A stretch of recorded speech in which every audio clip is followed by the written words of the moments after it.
Ono hokwerechi ọnwa nọ no nwanyị mba m awụchasịala n'ugbo eyi ụmụnne m onwe nnọọ ihe mmadụ na-agaghị ahụfọ kele nụnụ karịrị m nso ụnụ kele akarị m ọwashi onye nọ nga ọ nọ kpachapụ anya ya wụ ndị ọjọọ karịrị mana a ga-eji ihe mere onye ọzọ wee mụrụ akọ.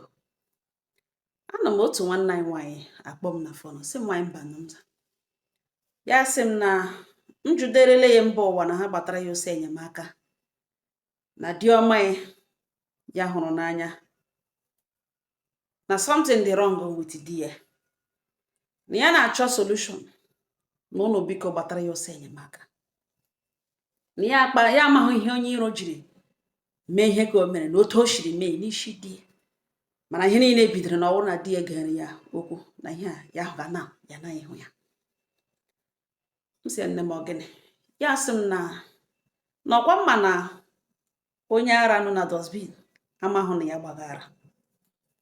na onye ara mmakpụrụ ebe a na-ekpofu ahịhịa onye ahụ mgbe ụfọdụ ya na-ebu ụzọ akpọ ndị shere mma onye ara dị afọ na mmadụ nwere ike ịnọrọ otu ugbo ọ gada ama na something wrong with him or her ọ nakwa edenwe ahụ nakwa ebi. M sị yes ọ wụ otu ọ dị ya sị m na di ya rụrụ ọrụ bekee ọ wee senior staff n'ụlọ ọrụ ya rụọ ya ọtụtụ afọ lụkwana ya mgbe ọ ka na-arụ ọrụ ya na di ya chịkọ aka ọnụ onye eweta ha enwegasịa property zụlitecha ụmụ ha na ụmụ ha etolitechala na ada ya nwanyị na ọ lụọla di na osogo ada ya ndị di ya ga-abịa mgbe na-adịghị anya di ọkpara ya na-akwado kwolokwu lụwa nwaanyị ụlọ nwaanyị na ụmụ ya etoshala na ya wụzighị ụmụaka na ya na di ya wụzighị ụmụaka di ya ekwenụ eritayala di ya eritayala akwọ ya pay off ya ewere na di ya na ha nọ ọfụma na agụrụ agụga ha na ha nọ ọfụma nwanyị mbanụ na ha nọ ọfụma tigwere na ụmụ ha ewetawele nyenwe ha ana di ya na ọ bụ oke agbasa ntụ na di ya hụrụ ya n'anya ya hụkwanụ di ya n'anya eji di ya egwu egwu na di ya anaghị eri nọnsensị na enwe ma eji eshi nọnsensị n'ụlọ na anyị na-anọ n'ụlọ ka oteni na-eshi anụ n'obi ọgaranya na ya nwere deep freezer every week a na-eme ka sure na eshiri ofe ọhụrụ ụzọ ofe abụọ na di ya laikiri ofe olugbo na ihe niile ya na-enwecha ihe niile mana ofe olugbo anaghị agụ nwee ike bịakwa nwezie ofe abụọ na ụzọ ole a ga-eji tụgba ofe olugbo ahụ tụgwa ya wụrụ na ụzọ ofe ole na ole dọrọ na friza deep freezer ukwu ha nwere na ya anaghị aga n'ime ahịa sọ ka ya bere anụ na right from time mgbe di ya ka nọ n'ọrụ na ihe ha na-egbu n'ọwa ewu ha egbu ewu maka proses egbuja ya were nylon shia ya portion otu ya ga-eshi were na-eshiri ya eshekwe ya were ndị a na-eshi ọgwụkwa na ha ga-egburu ha ekwe nwe ewu mgbe ụfọdụ ha ga-egbu ushi nnama na ụkwụ nnama ọta ka na-eshi gbuja anụ doege ya na akpasha ngụ dubaga ya na friza shizi ebe a na-ewere anụ na-eshiri na mbịa na stọọ ya ebe a na paakị iri na rice doro ebe ahụ ji doro ebe ahụ beans nọ ebe ahụ amala n'ihi na di ya toro na ala Yoruba amala doro ebe ahụ amala ya kwere akwuo eju ọnọdụ ya plantain doro ngwa nri doro di ya azụ ole ka ọ wụ na ya na-aga ime ahịa ukwu bush market zụọ ihe ndị a niile na nyafụ bịa dowe ya n'ụlọ stọọ ya na agụrụ agụga anya na di ya na ihe ha na-eri n'ọrụ dị fresh o ruo ka enwere burial enwere na village onye nwụkwara n'ọnwa aha na nna di ya arụghị na nna mana ụmụ ya na-akpọ di ya na fon ha na-eke na ofe ụta mmadụ na ya kpọrọta mmadụ ha kpakọta nkata oruzie ntụrụ ka ọ nwụrụ di ya na-akwado na ya ga-aga burial ya jụwa di ya si alike burial ọ chọrọ ịga na this man nọ nwụrụ nọ mgbe nna ya nwụrụ olohuru ya be ya obi aba olo diọkpara ya kwanụ elo ma ihe a niile wu ihe emeghe n'okoro na ọ gịnịkwanụ ka nna ya ga-eji nwụọ nkwa ndị ma ọ na-agbaja ọ na-agajebere ya like ebere ya lụ n'ọkaka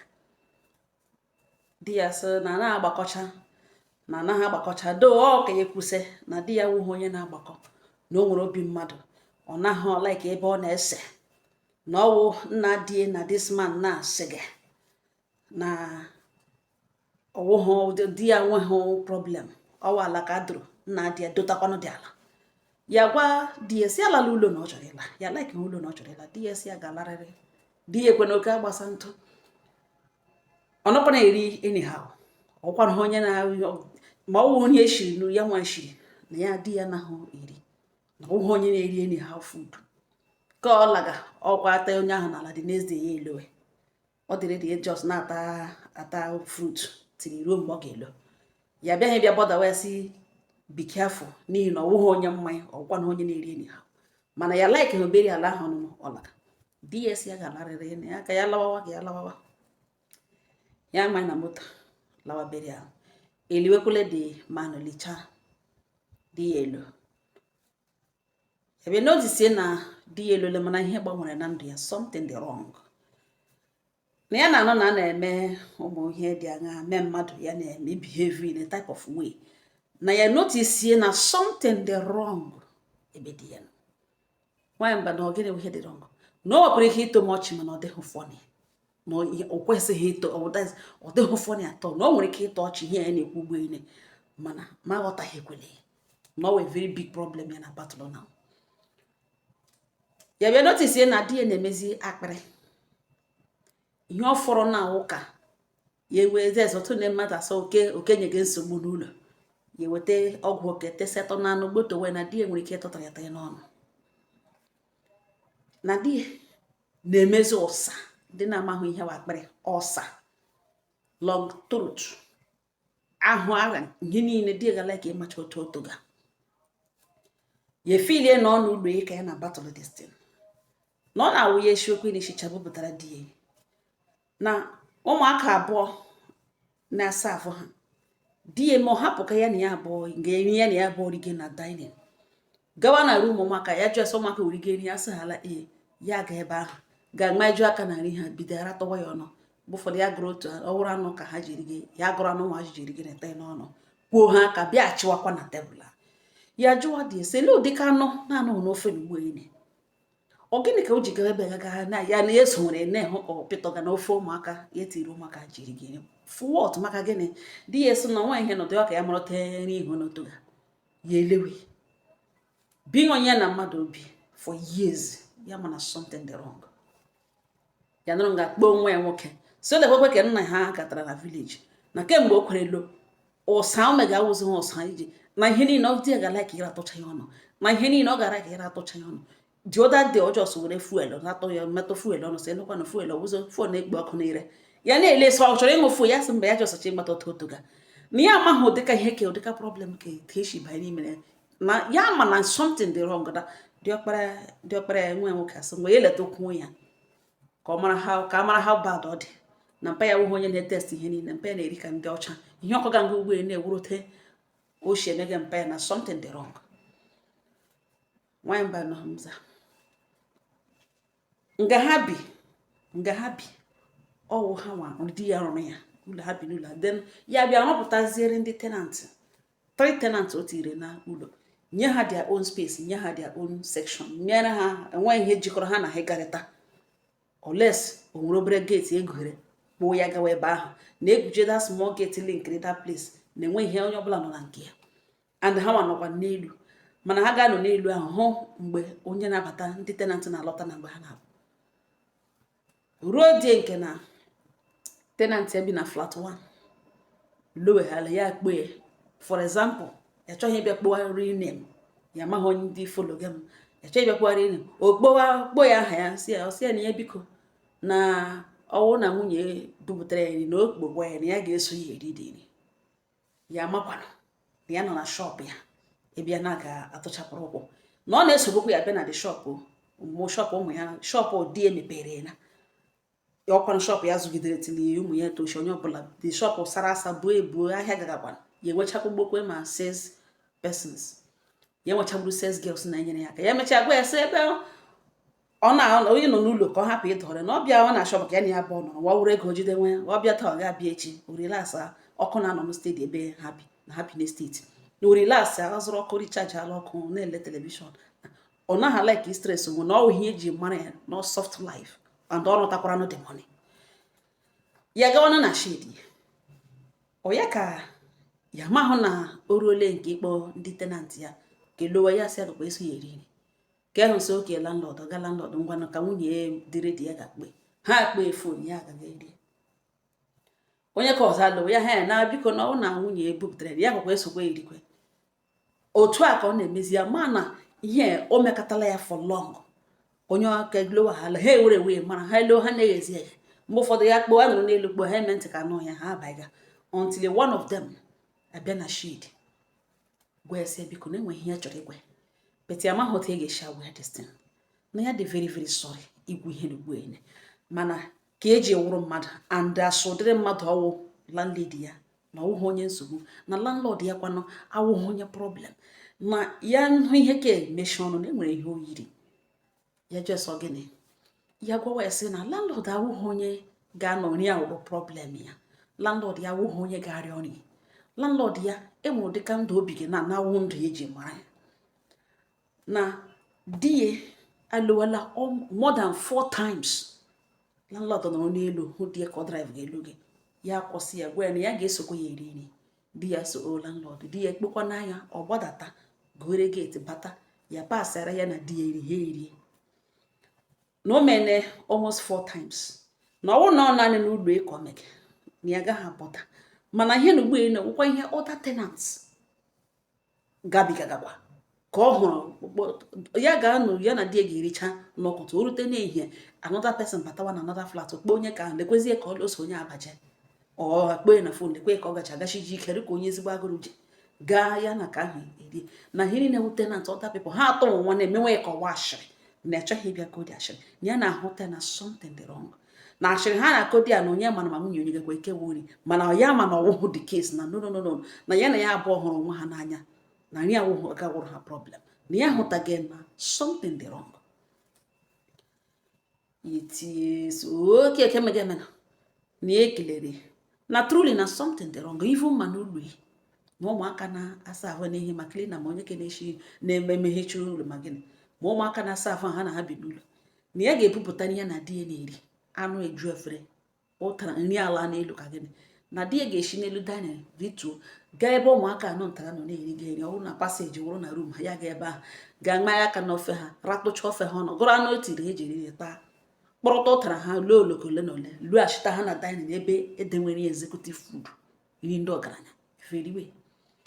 ka nebụ ya ka ọ kwara datị nọkọchara ya si ya nne ya si ya gwa ụmụaka na-ere ahịa sị ha lepụ anya ka ya gara bịa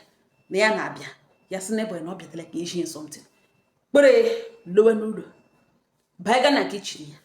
meghee deep freezer gwa nebụ so lewe ebe dị ugbo ene ozugbo ozu efere n'ugbo this plastic proof ya foil this take away plate ọhụrụ ebe a ihe a wee ofe ya ekuru ma ọgbọlọ ma egusi ma ofe olugbo each one of them bụ agadaga ọkpụrụkpụ anụ atọ n'ihi na di ya laikere anụ na line ebe ugbo enye na ọwụ ofe ya na lekwe microwave na ya bịa na kitchen lekwe ji ka ọ wụsa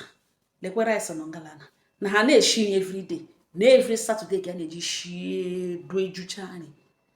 na ka abịa n'ụlọ ya agụrụ agụ na ihe nwoke hụrụ ya n'anya na biznes ya na-emeta ọnụ ya na enweghị ihe segara ya na di ya like ọ gịnịkwanụ na ụmụ ha na ọfụma na ụmụ ya weta wee sendụwarala ha ego na ada ya nwaanyị na di ya hụrụ ha mma na agụrụ ka ọ wụ oshie the woman sị ihe ya wụ na ụmụ ya ma na ihe ọ gajibe isi ya anaghị iso ya na ya kwughị ihe destin na ya doubt ga na awa agụrụ ogo ga dị ma na ihe gbaga ya wụ na ya ahụ ga problem ya na aka ya bịa mara ma ọ hụkwala ya landlady na enwe ihe ọzọ na ihe ọkwụ ga-oji gị nga ọ na ya ma na ihe ọbịjichi ka to prove a point no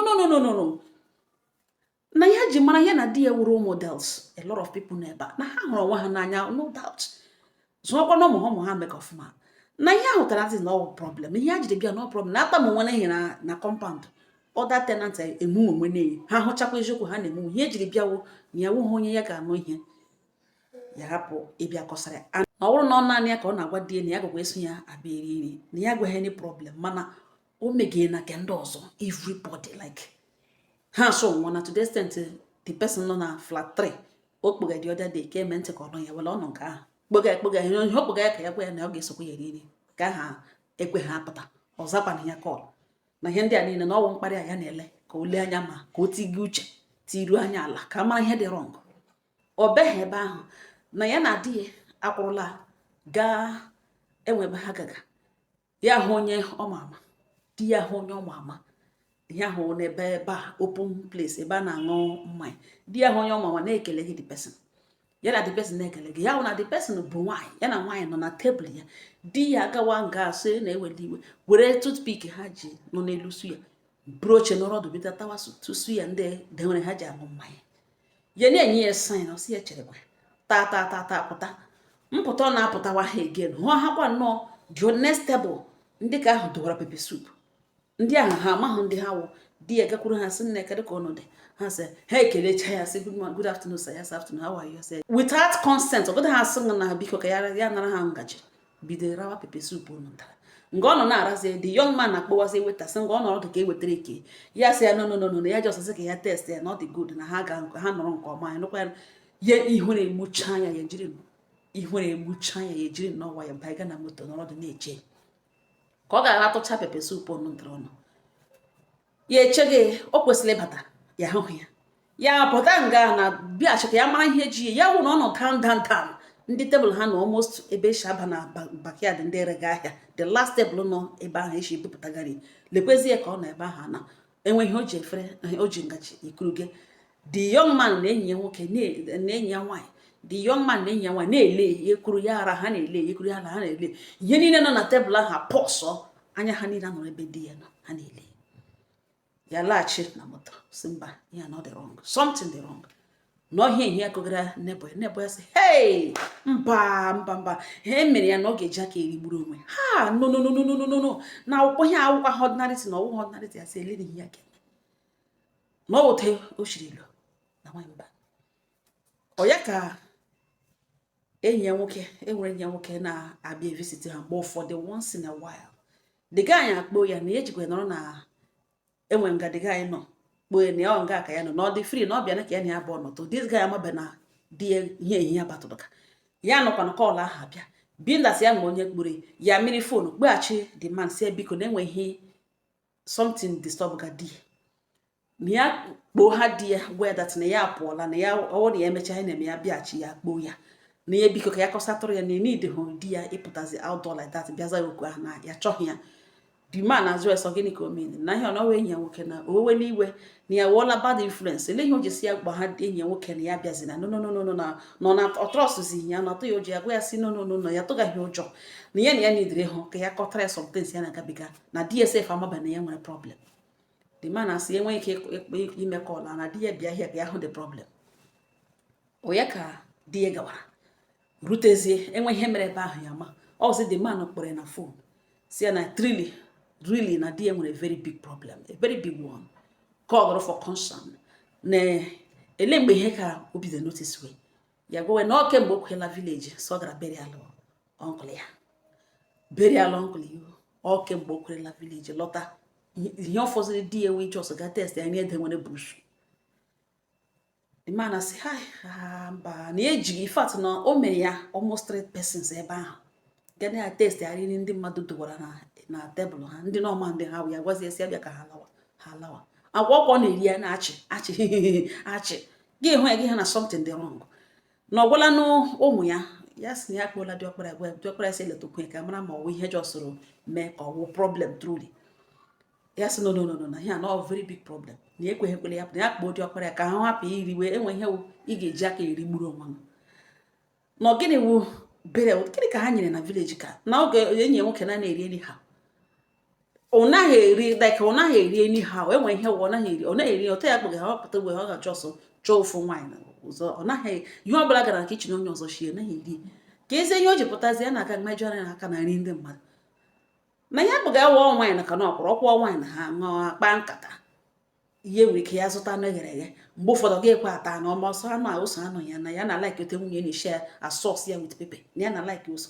na mgbe niile o prezigara nwunye na ọ gị na-enwe ihe ka nke ihe oriri na village ka ya sọghị ya ahụ go na nwamba nza na nke gbaziri ya ara ya eji edi mmadụ wụ na ọ gawara na nke one man ọma ya na dị man awụghị onye oke ekele anọghị ekele too much ọ wụ good afternoon sir di ya sị ha afternoon awa ya di ya gawa na shady the man garute nga ha na ụmụ okorobịa abụọ nọ wute enyi ha nwaanyị suya ha gara ga bere dewe n'elu tebụl nga ha nata di ya gaga shechara oche kelee the man ọ gafega kelee the man ya eleba anya the man na-erekwe na mmanya ya eleba anya nga na hụ ụmụ tebụl nọ di ya ndị enwere pepa suya ya jụọ saraga nọ nga were toothpick bido dọwa suya nta ọ dọọ na kemgbe taa dọọ kemgbe achị ndị kọsọm anọ nga the boys akpụwa the man nwe ebe asị elekwana dịka nọnsensị nwe ihe ka na ka edịkwana ihe nwe ihe ọjọọ kelee mmadụ onyere onye ahụ sani bịa buru suya ha ji aṅụga mmanya taa the man abịa bi na onye na mmadụ na-arụ mma nna na-ekelere ya the man na-emejụsacha dị oyi kparịa ya n'ụdị ya na ahụbe mbụ nke ọ nọ na-agwa ya di ya si na ọwa n'ọhịa na ọwa stupid man na wa ga-eje eme ya omenye sọt ewere polisi mee ya arrest ndị mmadụ agbakọ asị gị ya na ọkwa nga fesi ha na-aba mba ma those boys magide ha bido kpawara ya na ọwa useless ma ka ihe ọ ga-eji na ọwụ na agụrụ na akụ ya na ọ kwesịghị ịbịa sị ha excuse me ọwa wee kwuo na agụrụ na gị owe onye ka ọwụ ga-eji magara ha aka na suya ebe ha na bido na-ata na-achị achịghị ya kwere suya akpụ iju anụ n'ọnụ which kind nonsense bido ha ebido kpọtụrụ di ya mechụsacha ya disgrace ya ndị mmadụ eso ọwụ na big man ọwa kewa agụrụ ọdụkọ na ha egbule this man imagine ya ha atabata ya na ntị akọwa akụkọ a ya ga mmajụ otu o siri ma akọ ike agwụ ya kpọọ nwa nwoke si na ha bịa mụrụta na-eme nna ha gbara ihe a ga-eme nwa nwoke gara lo jụọ eso mpapa gịnị ka ya na ya abụọ mpa eso gịnị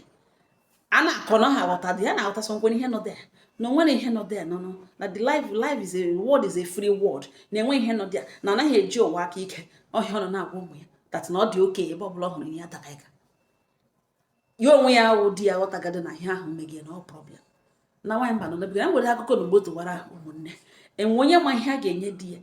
ka ajụ ihe a oriri pụọ ọ na ụlọ ekpere ka ya ga-akpe aga na ọ nọrọ ife agụ di ya ebe ya ga-aga ihe ya ga-eme ka esi n'ọnọdụ a pụta na ọ werekwa akụkọ ya nọ were dụọ onye ebe ya ọdụ onye ọbụla were akụkọ na dụọ onye ebe ya ọdụ n'ihi na enwe ihe megefe ugbo ene na destiny ya na-akụ nga na-akụ ya dịka ọwa egwuregwu na o rigo eri na ahụ na ihe o wetagara na disgrace ka di ya hapụ irikwe nke wụ poison ndị degebu ya were ohere adete che na o ji anya ya bịa na ọ ebe ha na ugbo ene ụmụnne m onwe ihe mmadụ na-aga ahụfụ kele riri m ọnụ ọ nyere m sị m abịa gbotowara ya ụlọ ọsọ ga-agụ comment section na ele ebe ụlọ si ya gawa ya na di ya ha nwebeghị ihe butere ha n'ọnọdụ ịbịa gbagharịwa chọọ solution na ọ gịnị ka ya ga-eme na ụlọ were gwara akụkọ ya na wee mee gịnị wee mụrụ akụ kwekwele egwucha m sị nne m anụna m ihe i kwuru ihe nọ nga ahụ n'ụwụ dị nwuwu onye obiọma otu isi akọkọ akụkọ ya ọwụghị onye problem ihe ahụ oriri ọwụghị ihe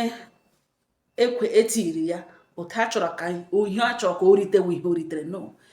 ihe ahụ in fact the tin chọrọ ime bịa hụ na aka ya dị ọcha ya gbala n'ụdị ọzọ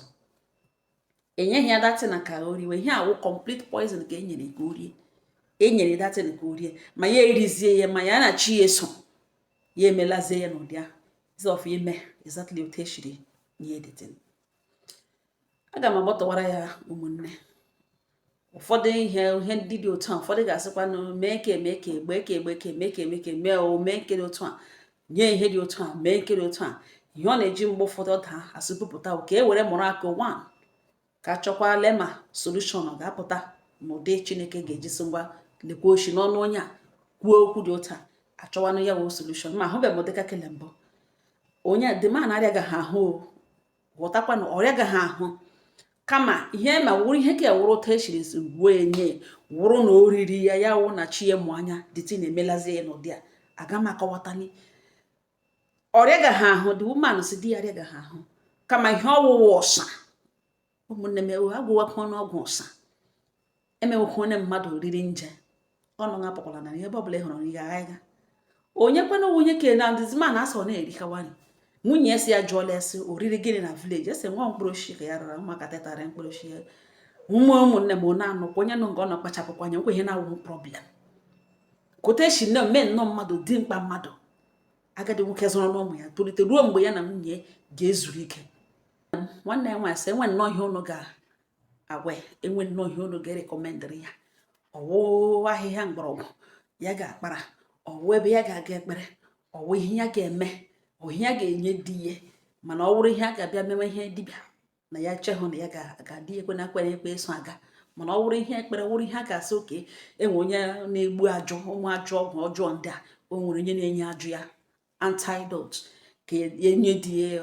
with guarantee na enwe na yes na ihe eji mara ọnya na ọrụ ya wee nye ọgwụ mgbọrọgwụ ụmụ ruru poison ndị ihe riri eri enwe ike flush and biko na ụnụ recommend ya na ya na di ya ga-aga ụmụnne m onwe ihe na-awụghị problem onye nọ nga ọ nọ si arịkwutekwele n'ihi na ihe na-arị arị juru ebe niile ọwụ olee particular one arị abịajanụ gbachie nkorongo anaghịzi na-eme gị isi ishiri ike na ihe ọgwụ na inwere nwa atọ ọgwụ na ebe ọbụla ihe ọwụ ya bịaja na ezo ịgba ma izopịa ya isi ọwụghị izo na atọ ọgwụ matara ọwụ gịnịrị abịaga ọwụ eke ngwurugwuri abịaga ihe na-arị arị n'ebe niile mana ajụjụ ọwụ gịnịrị abịaga gị mgbe ifo gị mewe atọ ọgwụ ihe ọrịa n'ọbịa dị ka zue jụọ nwa nsọ gịnịrị abịaga n'ihi na ọwụ ihe niile ka i welite atọ ọgwụ ka izopịa ọ wee dị very very careful kwashie nkorongo ebe a ihe a ga-echegharị bata ka ịkwashie ya and onye a gwara m gịnị nọ ụmụnne m nga ọha nọ m n'ọnụ ọ gụkwa akụkọ kọmentị ọnụ udo dịrị unu